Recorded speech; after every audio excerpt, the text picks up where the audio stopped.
హౌస్‌లోకి వాళ్ళ childhood photos వస్తున్నాయి కంటెస్టెంట్స్ అందరివి. అందులో భాగంగా ఇమాన్యుయల్ నిఖిల్ తీసుకొస్తాడు ఇమాన్యుయల్ ఫోటో.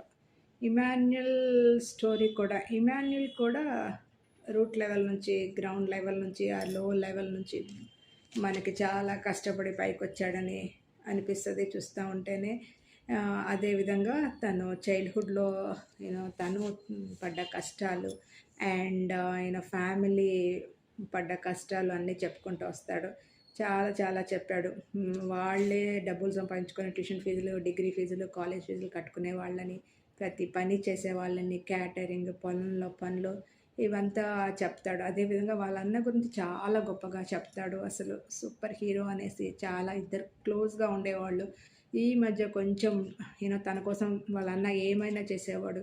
అండ్ పని షేరింగ్‌లో తను ఎక్కువగా తీసుకొని తన కోసం తక్కువ ఇచ్చేవాడనేసి అండ్ తన కోసం చాలా చేశాడని చెప్తాడు. బట్ ఈ మధ్య కొంచెం డిఫరెన్స్ వచ్చాయి. సో, మిగతా వాళ్ళు చెప్పటం వల్ల తను కూడా వాళ్ళ అన్న కూడా ఆబ్వియస్లీ ఇండస్ట్రీలో ఉన్నాడు అంట. సో, తమ్ముడు హెల్ప్ ఎందుకు, సపోర్ట్ ఎందుకు చేయట్లేదు, చేస్తే నువ్వు కూడా సెటిల్ అవుతావు కదా, ఇమాన్యుయల్ పైకొచ్చినట్టు కూడా వస్తావని ఎవరో చెప్పుంటారు. బట్ అన్నకి ఇష్టం లేదు అడగటం, లేకపోతే తమ్ముడు సపోర్ట్ చేయట్లేదు అన్న ఫీలింగ్ అన్నకి ఉందో మరి అది ఇమాన్యుయల్ మనకి ఎక్స్‌ప్రెస్ చేయలేదో. బట్ 3 ఇయర్స్ నుంచి వాళ్ళకి సరిగ్గా మాటలు లేవని చెప్తున్నారు.